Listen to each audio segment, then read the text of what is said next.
प्रिय विद्यार्थियों,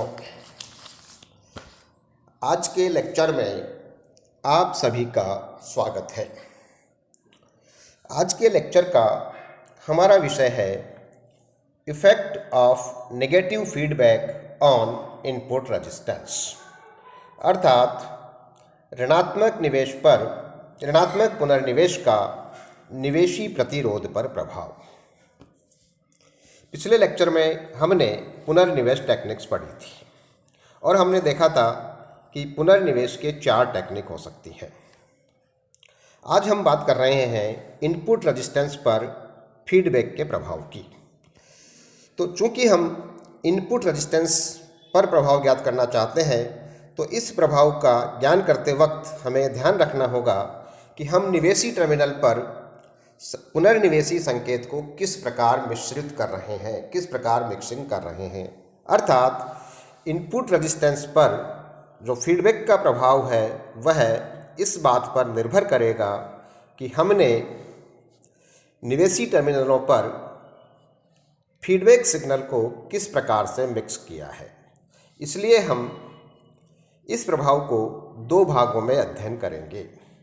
तो आज हम पहले अध्ययन करते हैं कि यदि हम श्रेणी पुनर्निवेश करें तो क्या प्रभाव होगा। तो इसलिए टॉपिक है हमारा अभी श्रेणी पुनर्निवेश या श्रेणी निवेश या श्रेणी मिक्सिंग जिसे कहना चाहते हैं हम, श्रेणी मिश्रण जिसे कहते हैं।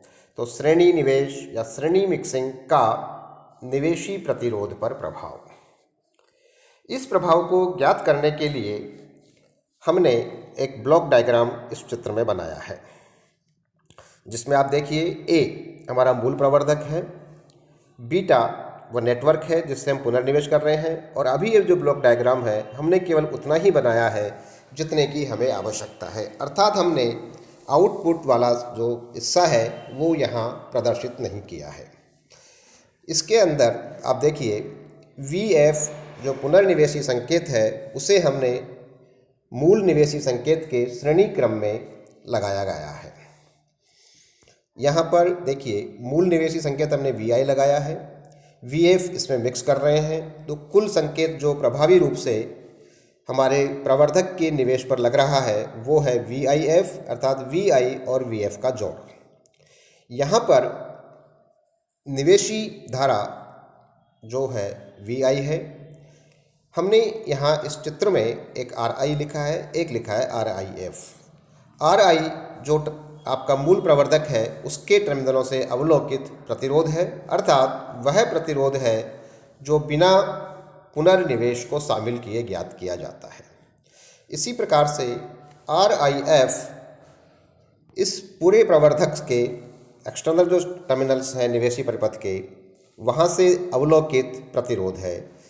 अर्थात हमने इसको मापने में फीडबैक के प्रभाव को शामिल कर लिया है। तो ये जो RIF है ये हमारा निवेशी प्रतिरोध होगा पुनर्निवेश की उपस्थिति में, अर्थात पुनर्निवेश के साथ प्रतिरोध, निवेशी प्रतिरोध। अब हम इनकी गणनाएं करते हैं, RI की और RIF की।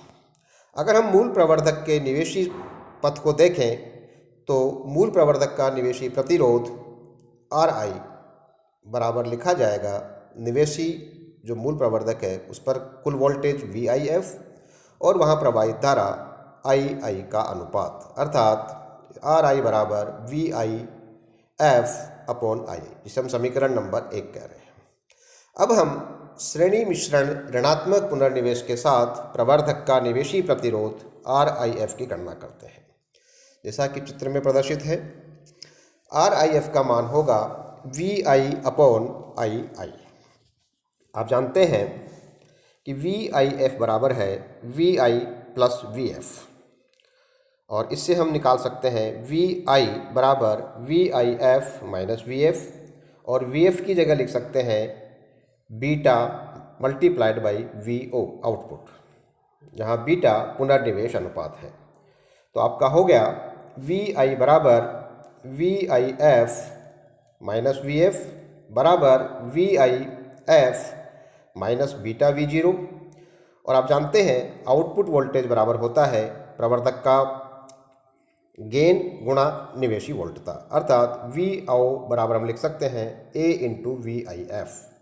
तो ये हो गया आपका ए को हम लिख लें तो हम लिखेंगे वी आई बराबर V I F minus beta A V I F. अगर वी आई एफ को कॉमन ले लें तो हमारी समीकरण होगी वी आई बराबर V I F multiplied by 1 minus A beta.